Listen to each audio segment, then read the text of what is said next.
Casa Publish News, na Flip 2022, trouxe vários temas muito relevantes da nossa indústria. E aqui no podcast, vamos trazer alguns desses debates na forma de episódios extras. Nessa segunda-feira, vamos conversar sobre um dos temas mais importantes do mercado editorial. Aquilo que nos fez leitores e o que garante o nosso futuro enquanto mercado, mas também enquanto nação. Livros infantis e a formação de leitores. Participam conosco Wagner Amaro, fundador e publisher da editora Malê. Flávia Reis, autora da N Versinhos Editora. Sandra Trabuco Valenzuela, autora da N Versinhos. Otávio Prado Alabarce, autor da Bela Editora. Sheila Ribeiro, autora da Bela. A mediação é de Cristiane Mateus, publisher da Maralto Edições. Esse podcast é um oferecimento da MVB Brasil, empresa que traz soluções em tecnologia para o mercado do livro. Além da MetaBooks, reconhecida plataforma de metadados, a MVB oferece para o mercado brasileiro o único serviço de EDI exclusivo para o negócio do livro. Com a PubNet, o seu processo de pedidos ganha mais eficiência. E já ouviu falar em POD? Impressão sob demanda? Nossos parceiros da Unlivro são referência dessa tecnologia no Brasil, que permite vender primeiro e imprimir depois, reduzindo custos com estoque, armazenamento e distribuição. Com o POD da Unlivro, você disponibiliza 100% do seu catálogo sem perder nenhuma venda. A Casa Publish News 2022 tem o patrocínio master da Câmara Brasileira do Livro e Transpo Express. E o patrocínio de Um Livro, Maralto Edições, Outra Margem, Universos Editora, Bookwire, Primavera Editorial, MVB, Bela Editora, Baderna Literária, Snell e Editora Labrador. Esse é o episódio número 246 do podcast do Publish News, do dia 5 de dezembro de 2022, gravado no dia 24 de novembro. Eu sou Fábio Errara e esse episódio conta com a participação de Wagner Amaro, Flávia Reis, Sandra Trabuco Valenzuela, Antônio Prado Alabarce, Sheila Ribeiro e mediação de Cristiane Mateus. E a edição de Fábio Errara. E não se esqueça de assinar a nossa newsletter, nos seguir nas redes sociais, Instagram, LinkedIn, YouTube, Facebook e Twitter, todos os dias com novos conteúdos para você. E agora, livros infantis e a formação de leitores.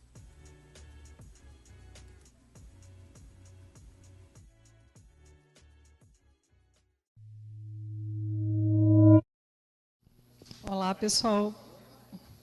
Bom dia a todos. Obrigada pela presença, pela escolha também, né, de estar aqui com a gente nessa manhã. A programação da Flip, ela é farta, né, a programação paralela, então acho que foi uma escolha de vocês estar aqui para a gente conversar sobre livros infantis e formação de leitores. Nós estamos aqui em 5 pessoas. Como que eu pensei em começar essa conversa? Eu pensei em começar com uma provocação para a conversa ficar boa, né?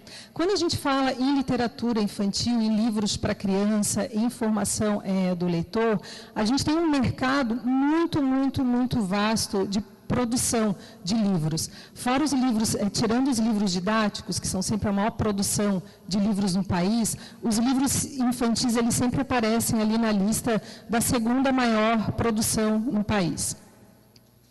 Essa produção, ela sendo tão vasta, ela cria uma certa dificuldade para a gente, né? O que é uma literatura, o que é um livro infantil de qualidade e o que é um livro infantil, um livro de literatura que não teria necessariamente essa qualidade e que seria um livro só para entretenimento.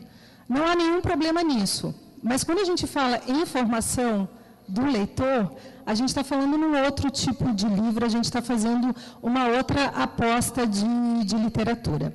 E aí eu queria trazer uma autora, a Elvira Vinha, né, falecida já. Ela era uma autora de livros infantis e de livros para crianças.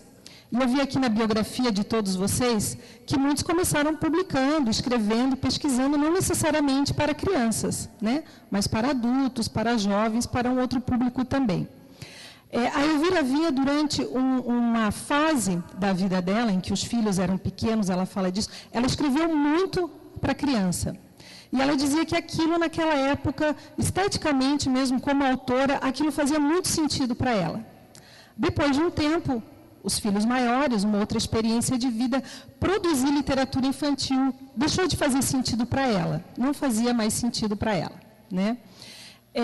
Eu sei que muita gente que trabalha com literatura infantil, eu sou uma dessas pessoas como editora, sou editora da Amaralto, além de livros, a gente também tem um programa de formação leitora.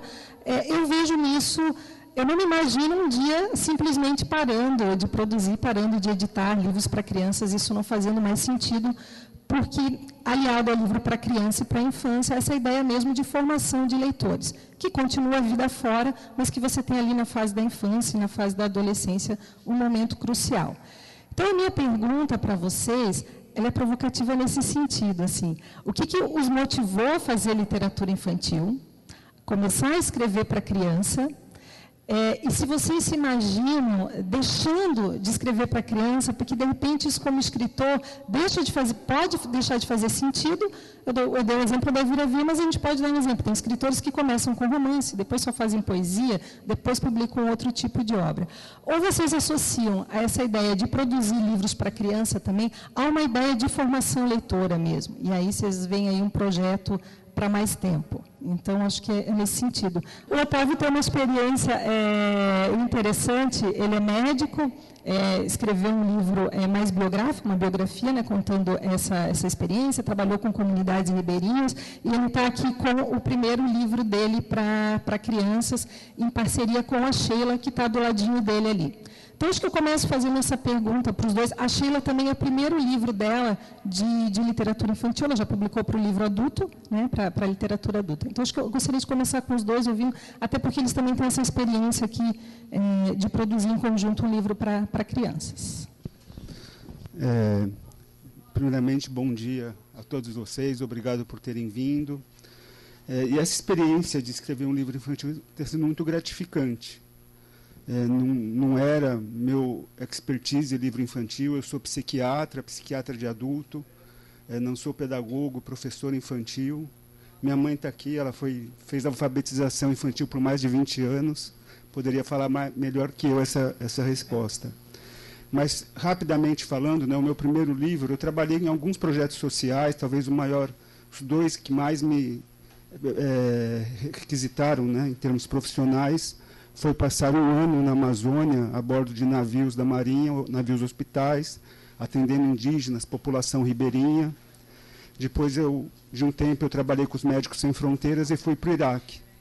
E lá no Iraque, eu imaginava tratar vítimas de guerra, transtorno de estresse pós-traumático, mas eu atendi mais mulheres que praticavam a autoimolação. Elas colocavam fogo no corpo como forma de suicídio. E quando eu falo mulheres, eu estou talvez exagerando, eram meninas de 12 a 19 anos. Eu atendi umas 40 por mês.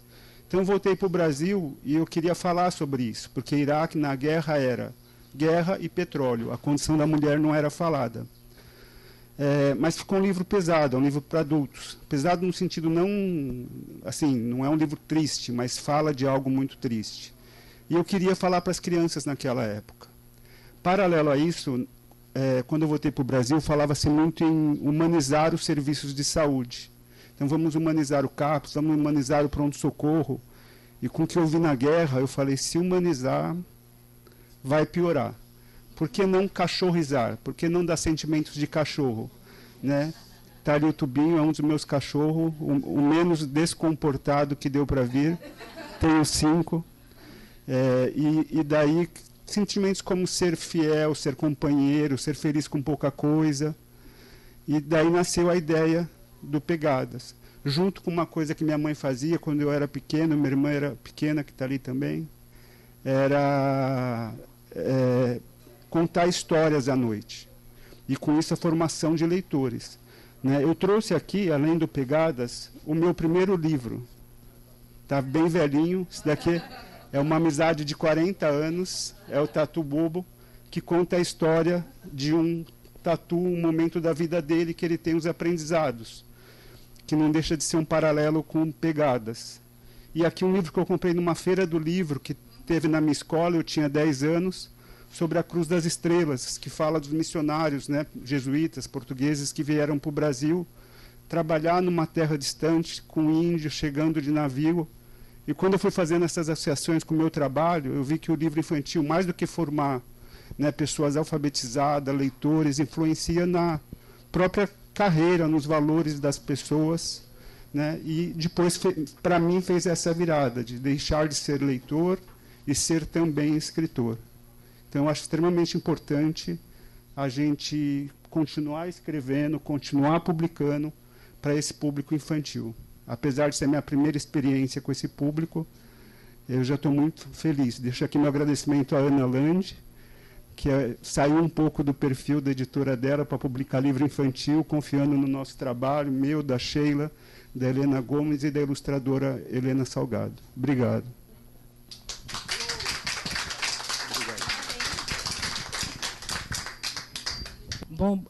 Bom dia a todos. Eu também estou debutando, né, nessa área, né, da literatura infantil. Eu, muitas vezes ao longo da minha vida, tentei escrever para criança, porque eu sou mãe de 3 meninas e avó também de uma menina. Nós somos muito seletivos lá em casa.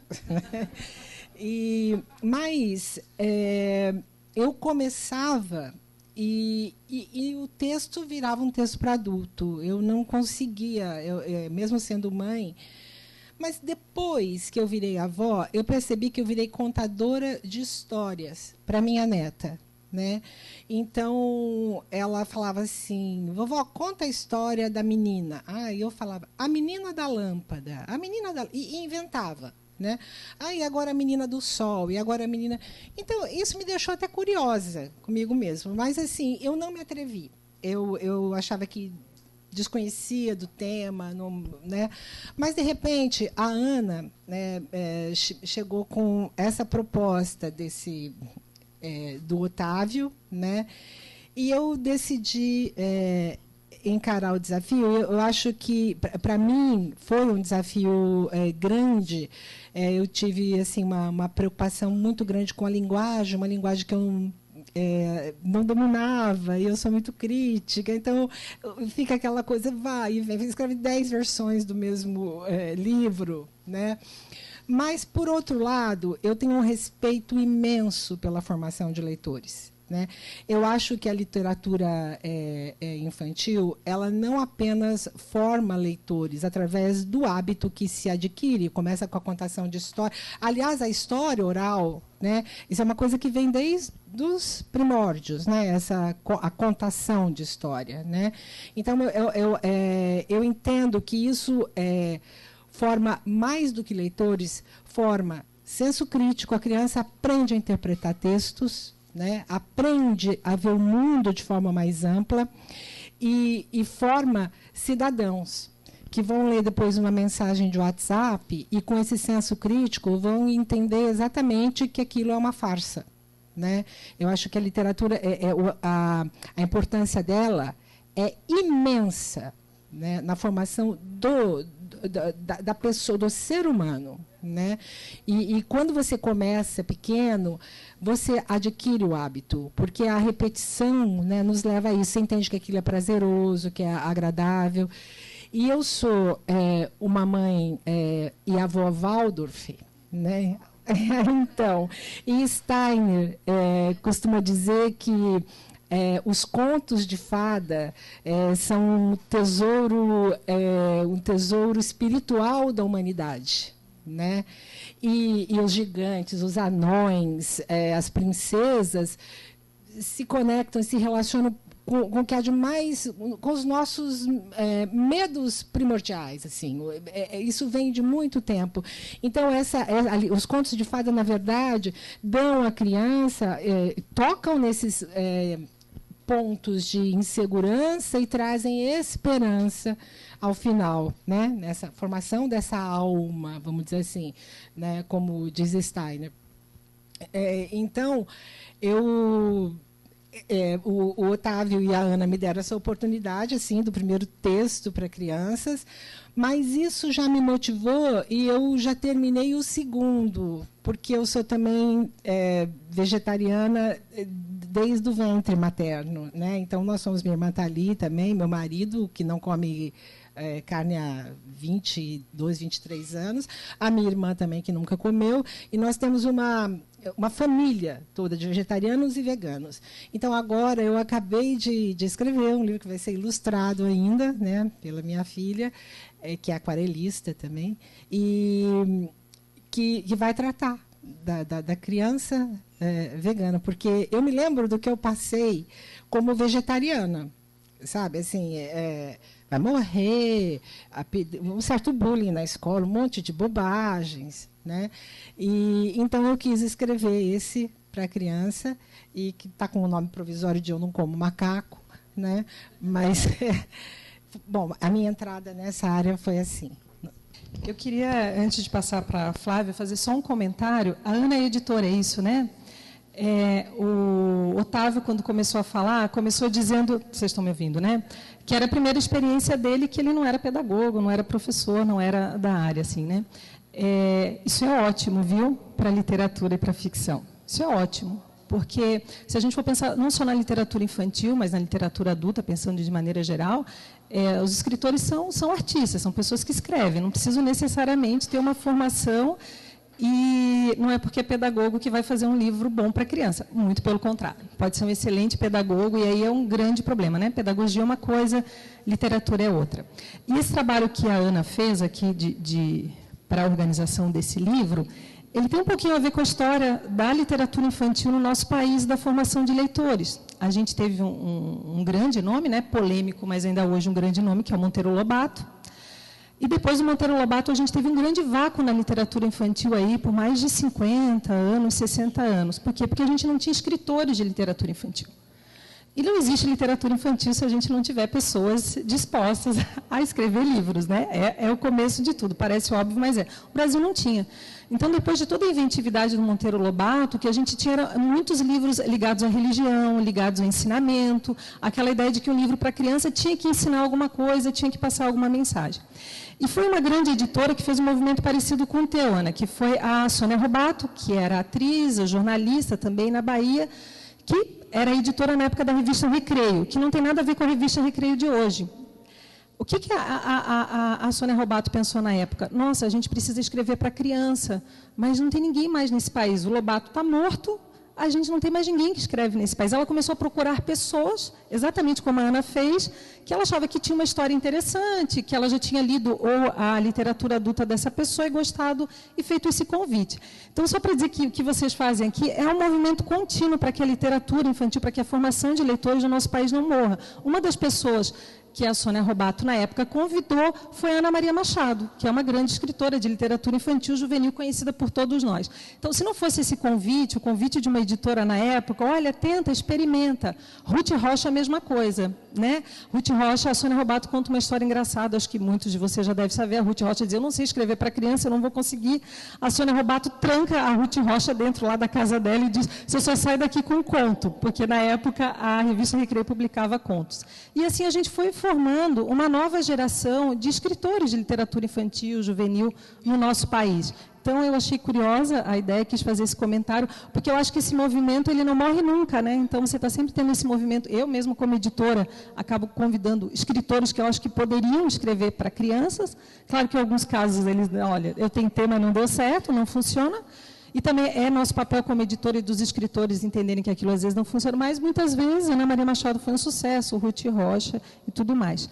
Eu queria que a Flávia, a Sheila estava falando um pouquinho dos contos, né, de fadas e tudo mais. A Flávia trabalha muito com recontos, né? Tem os livros dela. A Flávia trabalha bastante com. A Sandra trabalha bastante com recontos, tem alguns livros aqui, né? Pinóquio. Acho que a Bela e a Fera. Então, eu queria que você desse continuidade agora daí, tá bom? Gente, eu estou meio atrapalhada com os nomes, é porque o Ricardo colocou 5 pessoas, eu decorei, alguns eu conheci, outros não, então... Pronto.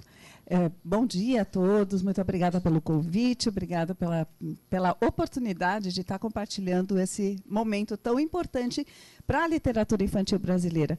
Ouvir o Otávio foi um prazer, eu me emocionei aqui, eu quase comecei a chorar, eu tive que me conter aqui, porque foi muito importante, eu acho que... E o seu depoimento com relação a mostrar esses livros, mostra a importância da leitura para a criança, o que é a formação do leitor. E você, veja que você se autoformou. Porque eu acredito nisso, a criança também vai se autoformando porque ela vai se descobrindo. E eu posso dizer que, para mim, foi muito semelhante.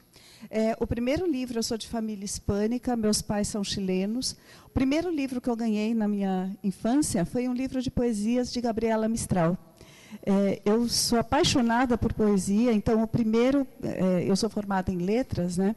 E eu fiz mestrado e doutorado na poesia infantil de Gabriela Mistral. Isso na década de 80, quando a poesia infantil era vista como algo menor. E, infelizmente, ainda existe gente que fala isso da literatura infantil como algo menor e que não deve ser levado a sério. Eu sou absolutamente contrária a isso, tanto é que nós estamos aqui e isso mostra, né, o quanto essa percepção é equivocada.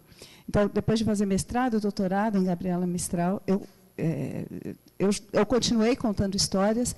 Eu trabalhei na Rede Vida de televisão, eu contava histórias, né? Eu fazia recontos de histórias bíblicas para criança, a partir de objetos, né? Depois eu fui trabalhar, a gente, né, tem uma vida profissional um pouco diferente, às vezes, e eu fui ser professora de universidade. Mas o sonho de continuar com a literatura infantil nunca se extinguiu. E, quando eu tive a oportunidade, eu retomei os estudos, eu voltei para fazer um pós-doutorado na USP, e o que eu escolhi como tema foi a literatura infantil, e fruto desse trabalho, do primeiro pós-doc que eu fiz, foi esse aqui, ó, né? O Once Upon a Time, da literatura para a série de TV, em que eu assisti a série, né, que tem uma série de recontos que trazem, desde do conto tradicional, que eu acho fundamental, o conto mítico, o mito é fundamental para a formação, não apenas do leitor, né, mas a formação da pessoa. Ele é fundamental. Contar histórias faz parte da nossa formação humana. Então, acho que as histórias, quanto mais nós contarmos, melhor. Mais nós temos a formação de uma pessoa, né, enfim, tentando que a autodescoberta seja constituída como tal. E, bom, a partir de então, né, eu estou num grupo de pesquisa lá da USP, esse foi o primeiro livro que aborda especificamente literatura infantil, além da Gabriela Mistral, que foi a tese de mestrado, doutorado, saíram muitos trabalhos em função disso, narrativa folclórica, outras leituras semelhantes, e eu nunca deixei de querer escrever para a infância. Acho que a escrita para a infância, para mim, eu tenho muita facilidade para escrever textos teóricos. Eu publico muito texto teórico. Mas era um desafio, porque tudo que eu escrevia, né, para a criança, eu achava, não é isso. Eu acho que o texto infantil, ele precisa ter uma qualidade e uma precisão de palavras, é do mesmo jeito que escrever para adultos. É o mesmo desafio. E, mais ainda, a gente tem o desafio da ilustração. Eu fui formada como leitora, além de Gabriela Mistral, a poesia, né, mistraliana, eu sou formada pela revista Recreio, por Ana Maria Machado, pela Tatiana Belink, e aí são tantas, né, pela Ruth Rocha, pelo Ziraldo. Nos anos 70, a minha mãe me comprava, na editora, era a editora Globo na época, que ela publicava. Não é a revista Recreio hoje, né, como é hoje, nos moldes, mas eu fazia toda a contação de histórias que nós tínhamos, inclusive aquelas atividades paralelas, a montagem do zoológico. Para os mais experientes, devem lembrar do circo, do zoológico, né, de todas as atividades propostas pela revista, e que tinha um projeto gráfico espetacular, né, que mudou realmente o que é a literatura. E nós, hoje, somos moldados, sim, pela revista Recreio. Né, em termos de proposta de projeto gráfico, tem muito a ver com a revista Recreio. Né?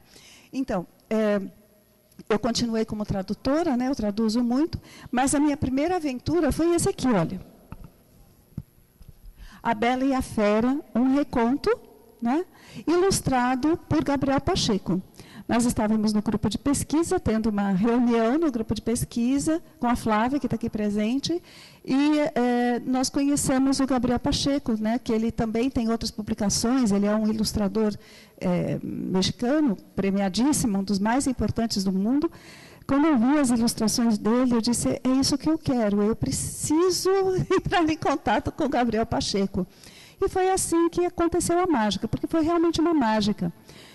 Eu sempre admirei a história, já no Once Upon a Time, mas também a história de A Bela e a Fera, ela é muito singular no sentido de que ela é a única das princesas que se move por moto própria, ou seja, ela tem uma motivação, ela não espera príncipe, ela toma suas decisões, ela é dona do seu destino.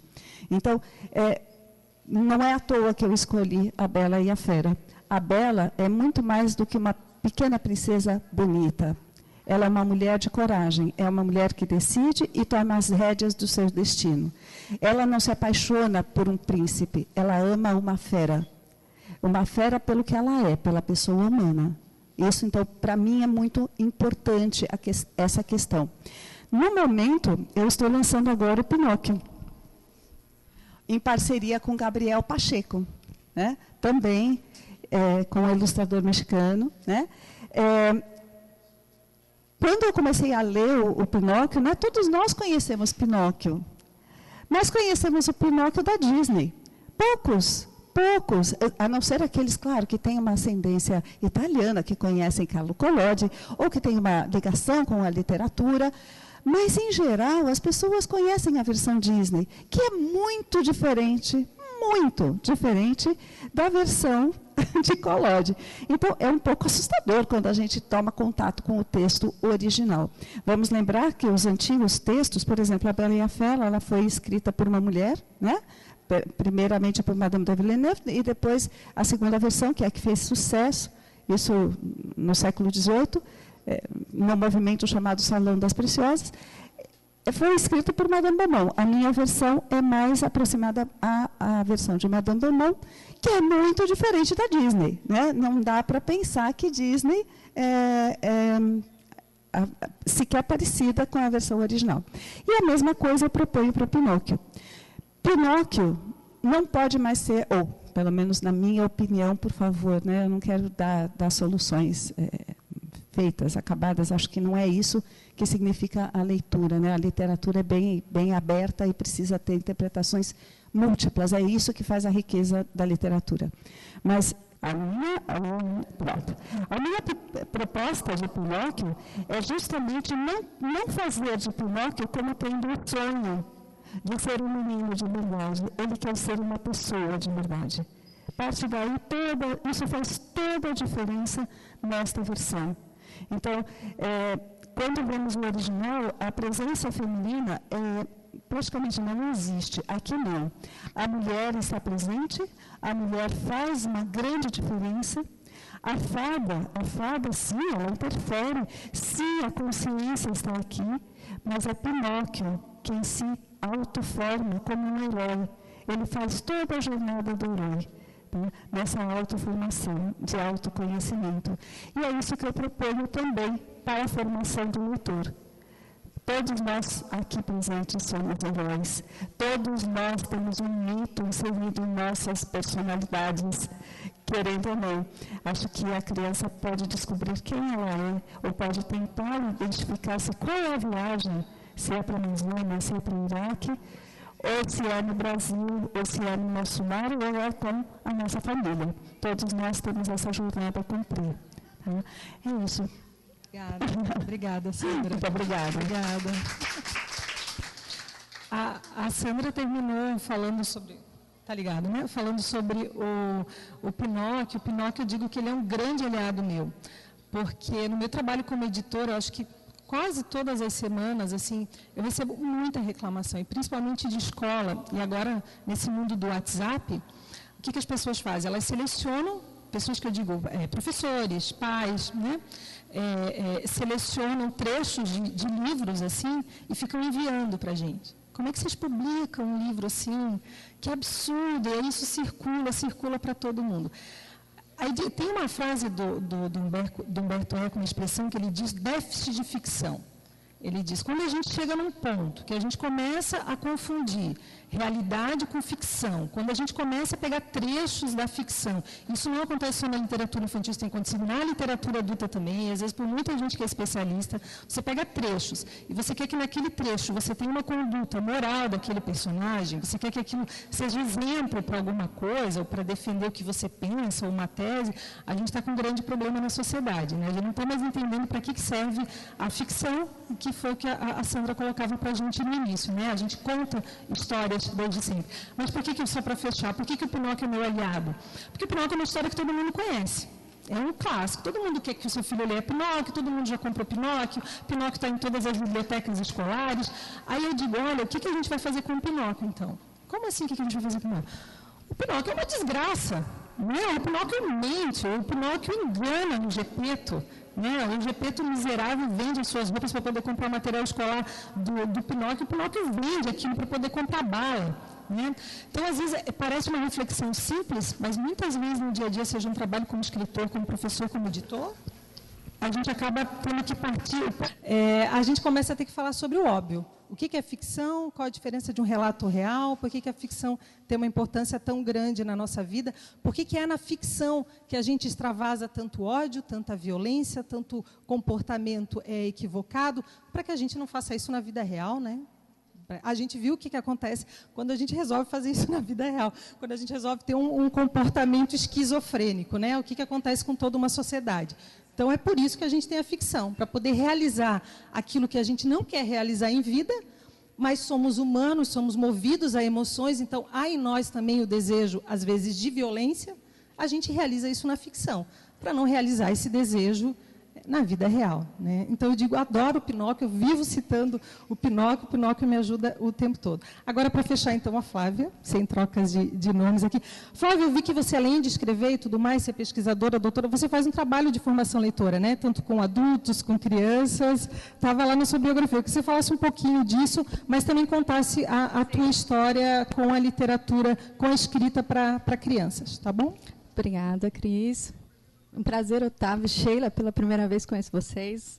Fiquei muito sensibilizada com a sua fala, Otávio. Prazer. Sandra, já conheço lá do grupo de pesquisa da Universidade de São Paulo. Eu sou a Flávia Reis e eu sou doutora em estudos comparados de literatura e a minha pesquisa de doutorado permeou livros para crianças e jovens. Eu escrevo para criança e jovens, né? Na verdade, o meu público mais focado são jovens leitores. Isso que você estava falando, pegando nesse gancho desses WhatsApps, dessas reclamações, a gente vê também dos pais, mas também, muitas vezes, do produto editorial do livro infantil. E eu estou falando isso por quê?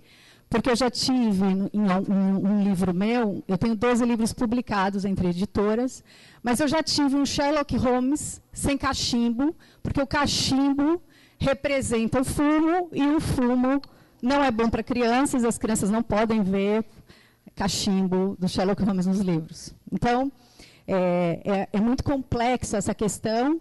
E aí, como tem muitas reclamações, a literatura infantil, em alguns modos, eu vou chegar lá, não é livre. De alguma maneira, a gente tem um público específico para escrever.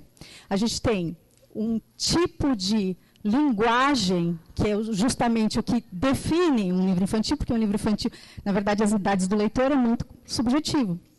Um livro para criança, um adulto pode ler, e aquilo servir para ele de alguma maneira. Né? Então, a idade do leitor para um livro, incluindo o infantil, é subjetiva.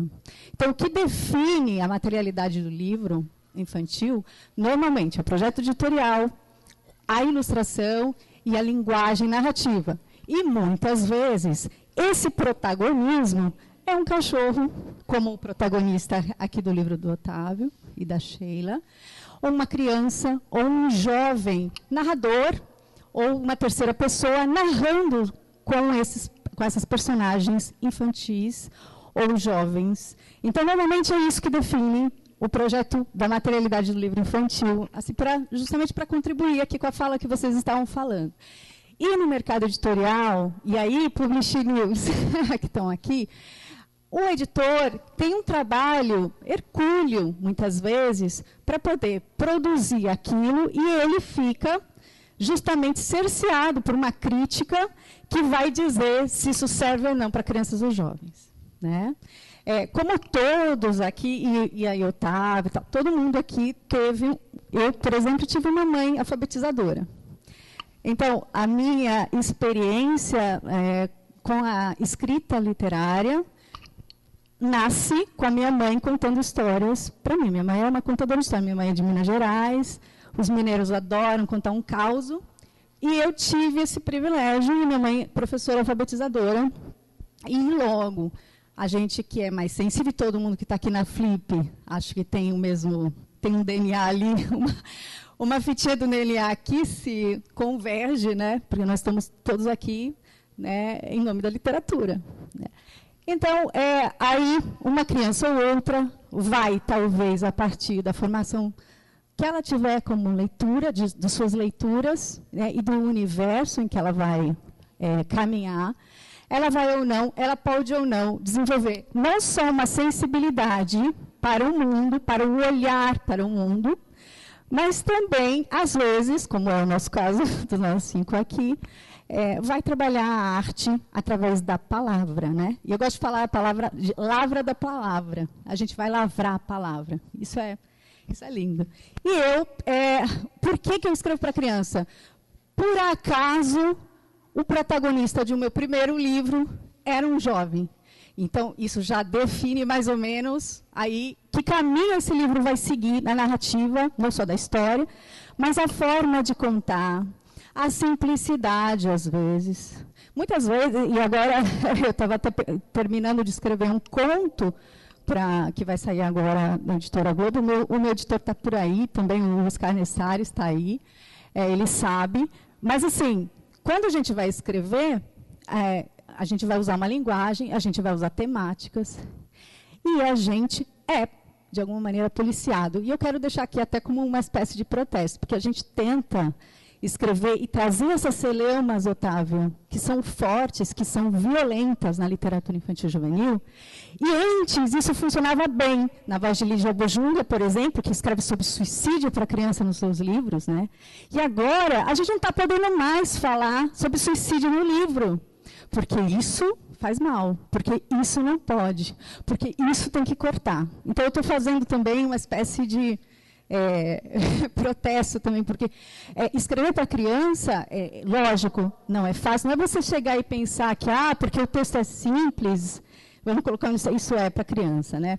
Na verdade, as temáticas, e o escritor de hoje, ele converge com as temáticas do contemporâneo. A gente está vendo aqui o livro dele, olha a capa do livro dele. Uma capa completamente atualizada e completamente importante para o mercado editorial e para as crianças e jovens leitores agora. Né? A gente precisa falar de escravidão, precisa falar da negritude, precisa falar. Então, os escritores, na verdade, que escrevem para crianças e jovens, eles estão caminhando nos campos do contemporâneo. E o que nós temos hoje? A gente tem LGBT, QIA+, a própria causa, a própria experiência do Otávio sendo narrada de uma forma, né? Eu não sei de que maneira a editora, que é importante, a editora é o laboratório, né? A editora que vai mexer naquilo, que vai produzir, que vai escolher o ilustrador para fazer determinado projeto, aquilo vai ser um material de experiência que você não sabe onde vai dar. Eu não sabia que o meu livro ia dar nisso, quando eu escrevi. Meu primeiro livro é esse aqui, Bernardo e o Segredo da Princesa de Cristal. Eu escrevi esse livro em 2008, ele foi PNLD literário, ele vendeu muito. Graças a ele, eu me tornei escritora mesmo, porque antes eu era advogada.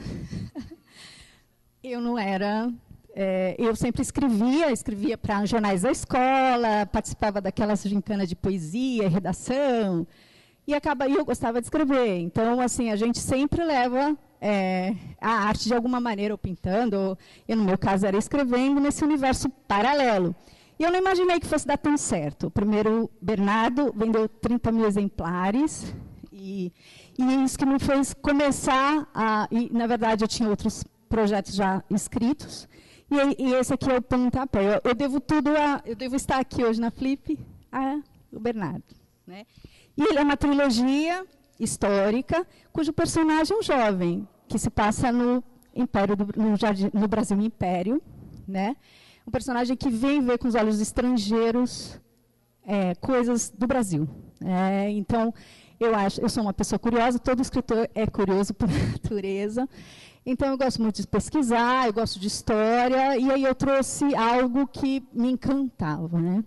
E, muitas vezes, a experiência de escrever é de uma negativa, porque a história do Bernardo nasceu de uma viagem que eu fiz com a minha família, e eu escutava que em Petrópolis tinha um palácio de cristal. E eu falava assim, não é possível que tenha um palácio de cristal em Petrópolis, né? E implorei para o meu pai me levar até lá para ver esse palácio de cristal. Vocês viram agora, né, Brumadinho? Eu falei das lamas, né, de Brumadinho, mas teve também lama lá em Petrópolis e as chuvaradas e tal. E meu pai não quis me levar. Então, o fato de não ter ido, criou na minha imaginação, de alguma maneira, e eu escrevi, desenvolvi a primeira história, assim, que era um mote, que depois, mais tarde, eu fui mexer, e deu, na verdade, e desembocou nesse livro, né? Eu não gosto muito de ficar falando, assim, dessas coisas muito pessoais, né, que levam a gente a escrever. Mas é importante, para quem está aqui, quem gosta, né, saber que sempre tem ali alguma coisa que te motiva. Depois disso, depois do Bernardo, muitos outros vieram, eu publiquei 12 livros, não só pela Universos, tem outros. Tenho a Moderna, tenho na Editora do Brasil, tenho na Osé Editora, enfim, o Maremoto ano passado concorreu ao Jabuti, eu fiquei super feliz. Então, a gente vai teimando, porque é uma teima, né, Cris? A gente vai, quem gosta da literatura, e a gente vai teimando. De alguma maneira, a gente desemboca em algum lugar. E, assim, eu não posso dizer que foi uma coisa premeditada, não foi, por acaso. A minha escrita e o meu jeito de escrever convergiam com esse rio que deságua na infância e na juventude. E eu gosto. Então, eu escrevo para isso. Assim, eu tenho, na pandemia, eu publiquei um livro pela Editora Reformatório, que é de poesias adultas. Mas aí, assim, eu só me vejo escrevendo para jovens ainda. Talvez mais tarde eu consiga melhorar. E não quer dizer... E é mais difícil escrever para crianças e jovens do que escrever para adultos. É mais difícil. E tem muitas outras coisas. Assim, primeiro é o universo, porque hoje em dia, a infância hoje em dia está toda permeada de internet, e de TikTok, e de outras coisas, né? Então, acabou que esses livros foram entrar em PNLD. Esse aqui, agora eu fiquei super feliz, Egon, cadê o pessoal do Universo? Ele entrou agora no edital da Secretaria Municipal de Leitura de São Paulo. Então, foram muitos exemplares, né, Egon? Quantos exemplares? O escritor gosta de... olha só, vender 5.000 assim de uma vez, é muito satisfatório. E é isso que me motiva ainda a continuar escrevendo, porque assim eu percebo que eu nasci para isso, eu não gostaria de sair desse universo, e é aqui que eu quero morrer. Então, eu agradeço a palavra, muito obrigada, estou ansiosa para escutar o Wagner, muito obrigada. Eu sou Wagner Amaro, eu sou editor da Malê. Eu fundei a editora Malê tem uns 6 anos, com o objetivo de ampliar a presença de escritores negros dentro do mercado editorial brasileiro. Então, a gente sabe que, tradicionalmente, esses escritores tiveram menos espaço de divulgação dos seus livros e oportunidades em editoras. Então, esse foi o primeiro objetivo. Junto com esse objetivo, também tem como um segundo objetivo, que é habitar esse ambiente ficcional, esse universo ficcional, com personagens negros, ou seja, levar a vida negra para a literatura. Também, tradicionalmente, essa representação do negro dentro da literatura, e a gente citou aqui toda a polêmica que envolve o Monteiro Lobato, e nessa mesa a gente não vai ter tempo para conversar sobre isso, mas, tradicionalmente, pesquisas já comprovam isso, que o personagem negro aparece de maneira estereotipada, desqualificando sua humanidade.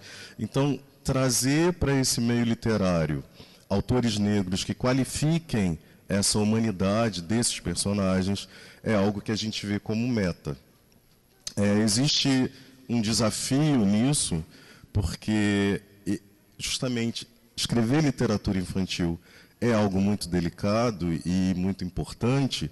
Então não basta apenas você ter um compromisso político. Então não basta apenas eu publicar, eu sou escritor e editor, publicar livros com personagens negros. Então você coloca um personagem negro na capa, cria uma história básica e diz, está resolvida a questão. A gente até teve um primeiro momento dentro dessa literatura com personagens negros, com temáticas ligadas à negritude. Esse primeiro momento ele se dá junto com a Lei 10.639, que é uma lei de 2003, e que exige que as escolas abordem a história da África, a história afro-brasileira, da cultura africana. Então, nesse primeiro momento, Publish News, falando em mercado, o mercado começou a entregar livros para dar conta dessa lei, quer dizer, as escolas pediram. Só que muitos livros não tinham ainda essa qualidade e esse cuidado. Eles se prendiam apenas à questão temática. Então, vamos fazer um livro que fale dos orixás. Então, você coloca lá, dizendo que cada orixá é aquilo, pronto, é um livro infantil. Isso dá conta de ser um livro infantil? Atende o que a gente pensa por uma história infantil? Então, quando eu falo de desafios, eu como editor, com os autores que me apresentam histórias, é justamente não apenas ter o tema, mas também pensar nesse enredo e como você aborda essa história. Agora eu vou falar um pouquinho como autor, que eu também estou no primeiro livro, que é esse que eu mostrei, Mandiz e a Vovó Alegria. Esse livro ele surgiu de uma conversa com a minha sobrinha, 6 anos atrás, muito próximo do momento que eu abri a editora. O meu irmão faleceu num acidente de carro. Minha sobrinha tinha 9 anos. E justamente ela estava muito próximo de ter a festa de aniversário dela, e ela falou, tio, eu quero contar um segredo para você. A gente tem uma relação muito próxima, e eu falei, tá, qual é o segredo? E ela falou, eu não estou feliz com essa festa de aniversário. E isso ficou assim na minha cabeça, quer dizer, como que a gente trata, como a gente conversa sobre luto com as crianças, né? Eu sei que tem livros infantis que tratam disso, mas tem livros infantis que, com personagens negros que tratam disso, né? A gente sabe que, infelizmente, o Estado brasileiro ele vem de uma maneira muito ostensiva, né? Assassinando pessoas negras. Existe um genocídio em curso, principalmente da juventude negra. Então, a gente tem famílias perdendo pessoas de uma maneira muito drástica e muito abrangente. Então, como que a gente trata isso em relação às crianças negras? Eu queria abordar isso no meu livro. E achei que uma maneira interessante de abordar isso seria justamente reconectar essa experiência com a filosofia africana. Então, se eu estou falando de povos negros, vamos ver como alguns povos, como a filosofia africana pensa a morte. Eu tinha já algumas referências de que, em algumas culturas africanas, a morte não é vista dessa maneira tão dramática como a gente trata aqui. Morrer também não é esse morrer em que você deixa de existir, você faz parte de uma energia maior. Então, eu fui buscar, na filosofia africana, no livro do Ney Lopes, o povo Nagô, como eles pensam a morte. E é muito interessante, porque é justamente isso, tudo tem vida, né? O fato de você morrer não quer dizer que você deixou de existir. E eu trago isso para o meu livro, é claro, não numa camada superficial, para ele não ficar óbvio e entediante. Mas durante todo o enredo do livro eu estou tratando disso, que essa morte ela não significa de fato algo que é o fim da história, daquela história, né? Tudo faz parte de um universo, de uma mesma energia. Então é sobre isso o meu livro, Mandiz e a Vovó Alegria. Como eu estava tratando de um tema, dentro de um tema ancestralidade, eu quis também trazer essa questão dessa avó, e é justamente essa avó que vai dar esse clique na menina em relação a como ela se equilibrar em relação ao que ela está sentindo. Bom, também na Malê a gente publica outros livros com personagens negros. Eu trouxe outro para exibir aqui para vocês, que é o Beata e a Menina das Águas, da Elaine Marcelina. O livro ele vai falar da mãe Beata de Iemanjá, uma figura importantíssima dentro do candomblé, e é um outro desafio também dentro dessa literatura de autoria negra, para que ela entre na escola, porque existe uma resistência de se falar sobre esses personagens e sobre essa temática. Esteve, acho que uns 3 anos atrás, aqui no Rio de Janeiro, uma escola em que os professores, de fato, se colocaram contrários à utilização de um livro, de uma autora chamada Kilson Oliveira, justamente porque o livro falava de alguns orixás. Então, existe ainda essa resistência que a gente precisa quebrar, e é um desafio também da minha editora, como é um desafio da nossa sociedade. Até que ponto a gente vai manter esse conteúdo apartado da escola, essa interdição para se falar sobre esses temas na escola. Bom, já finalizando aqui minha fala, a editora ela também faz um trabalho nas escolas. E o que a gente vem percebendo nas escolas, principalmente com o ensino fundamental, e que ainda é muito forte o racismo entre as crianças. Então, a gente escuta dos alunos relatos de críticas em relação ao cabelo, porque o cabelo é crespo, em relação à cor da pele, então porque é negro é sujo. Isso é entre as crianças.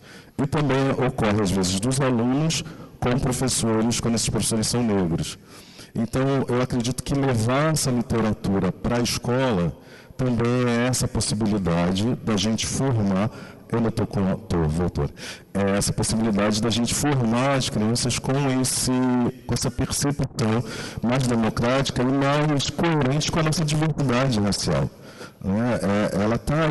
Então, como a gente cria dentro do universo ficcional um mundo onde só existem brancos, se a nossa sociedade não é assim. Então, acho que possibilitar isso, eu deixo até como uma convocação para vocês que estão aqui, que a gente tenha sempre essa preocupação de levar essa diversidade para a escola, para as bibliotecas, para o mercado editorial, para que a gente consiga formar uma nova geração, né, que são os pequenos e que vão estar aí na nossa sociedade, de fato, dentro de uma sociedade mais solidária e mais fraterna. O racismo no Brasil é um grande constrangimento. Eu não sei se vocês se constrangem com isso. Eu sou negro e sou vítima do racismo e ainda assim eu me constranjo com isso. Acho que como sociedade é um grande constrangimento. E acho que a gente pode fazer diferente, a literatura pode ser um grande apoio para a gente formar uma sociedade mais democrática, mais livre e mais igualitária. É isso.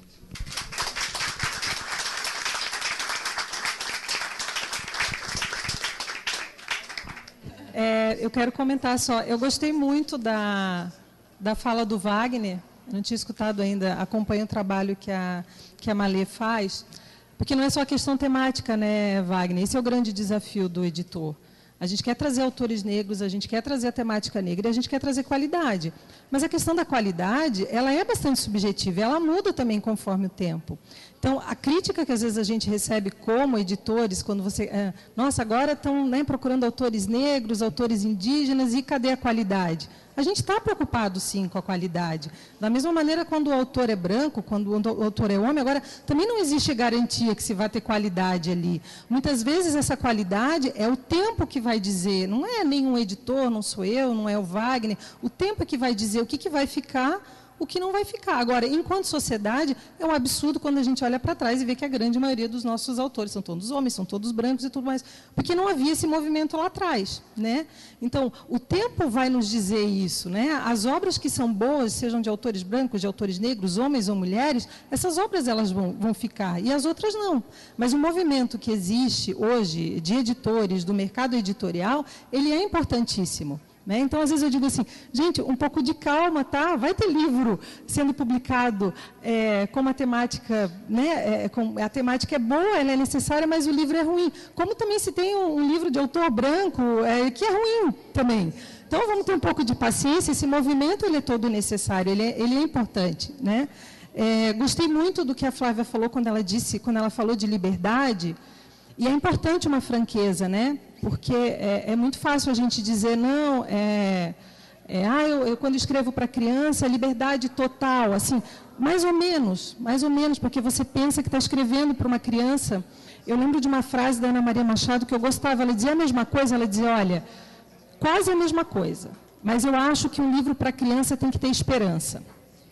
Porque eu acho que essa criança ela ainda é muito pequena. Assim. Um livro para adulto, você pode descarregar, e eu acho que o adulto, como leitor, tem que ser capaz de aguentar o tranco.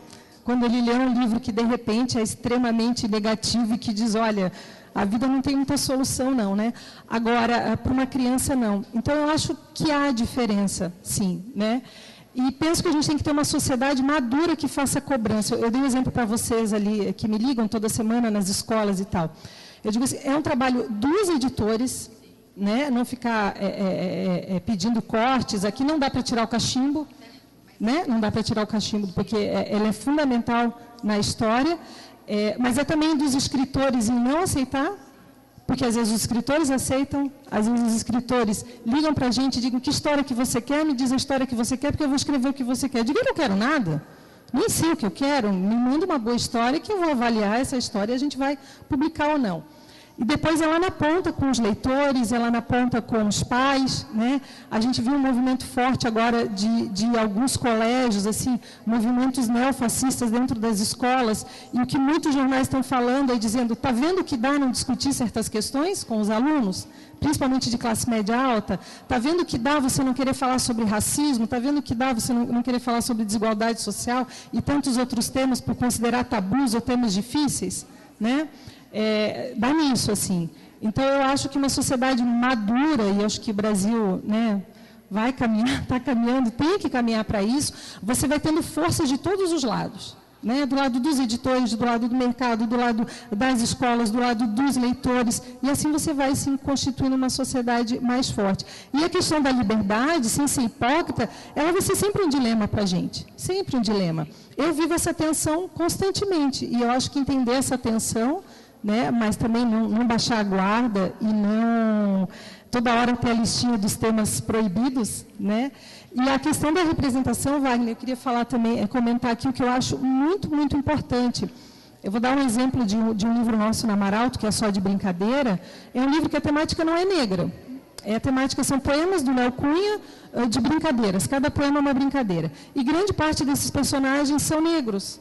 Por quê? Porque crianças brincam. E não foi um pedido meu para a ilustradora, que era a Ana Cunha. Quando ela me entregou o livro, isso eu achei ótimo. Eu não pedi nada, falei, vamos ver o que ela vai fazer. Vamos ver o que ela vai fazer. Vamos ver se ela vai me entregar um universo de brincadeira em que só aparecem crianças brancas, porque as crianças negras brincam, porque elas estão aí, porque, enfim. E foi lindo, assim, porque eu acho que 70%, 80% do livro eram de crianças negras. Ela tinha feito uma viagem para a África na época e estava muito atenta à questão das brincadeiras lá. Então, eu acho que livros que não tratem necessariamente de uma temática negra, mas que esses personagens apareçam, porque eles estão aí, né, porque eles existem, enfim, eu também acho que são muito, muito importantes.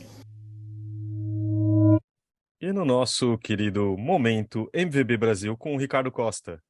E aí, Ricardo, já descansado da maratona da Flip? Oi, Fábio. Beleza?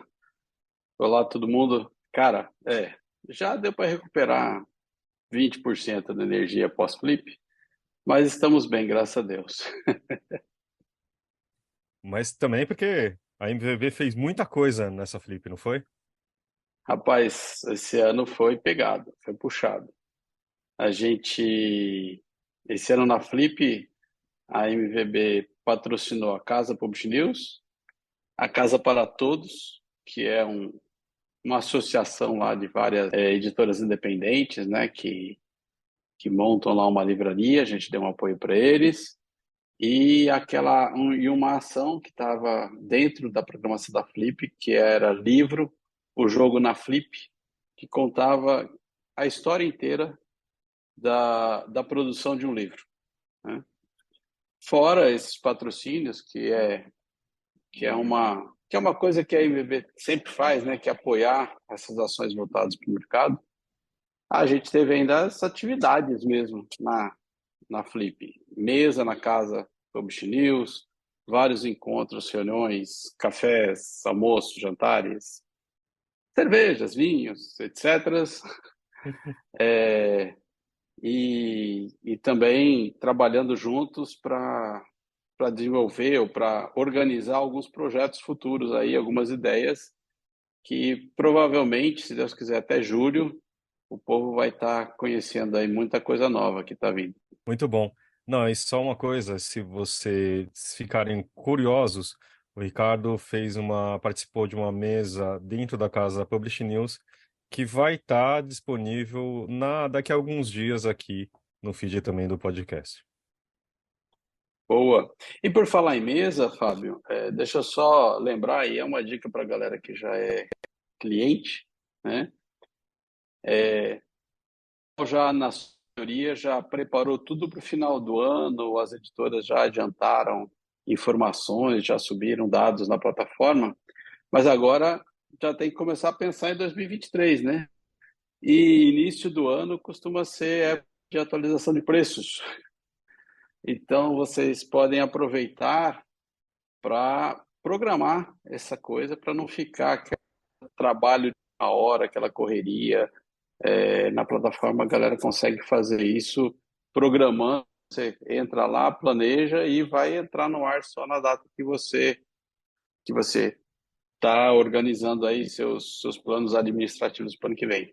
Qualquer dúvida, entre em contato com a gente. Vocês têm número de telefone, tem o e-mail, a gente está à disposição aí para ajudar o pessoal que precisar. Então, no post desse podcast, a gente coloca ali os contatos sempre e também, qualquer dúvida, já sabe, é só entrar em contato com o pessoal da MVB. Ricardo, muito obrigado e a gente se vê em breve. Valeu, Fábio. Um abraço a todo mundo aí.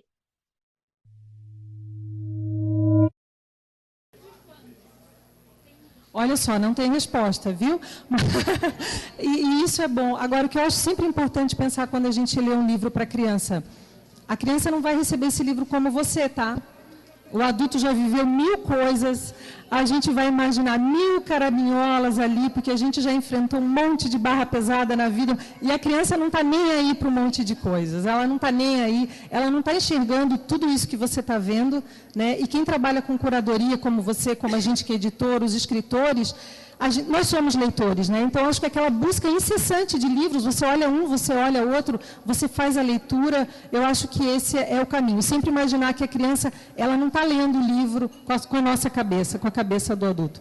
Gente, foi uma alegria estar aqui, viu? Eu não conheci os convidados, foi muito bom conversar com vocês. Aquilo que eu falei um pouquinho atrás, só para encerrar. Eu acho que é esse movimento mesmo. A sociedade madura é feita de várias forças, assim, vários segmentos que vão estar atuando. Então, a gente aqui tem escritores, ilustradores, editores, leitores, jornalistas, gente que trabalha no mercado. Eu acho que isso que faz uma sociedade ser mais madura mesmo e realmente formar leitores, assim. É isso, gente. Muito obrigada, viu? Muito obrigada. Pessoal, só para dar uma satisfação, não sei vocês, assim, eu tô muito tocado, foi muito emocionante, muito rica essa conversa. Me emocionei várias vezes. Parabéns, acho que esse é o grande poder do autor e das pessoas e das pessoas que trabalham com livro, que é esse poder também de emocionar. E acho que muita gente aqui nessa sala está emocionada. E eu queria que essa conversa rápida aqui fosse uma série com 8 temporadas e cada temporada 12 episódios.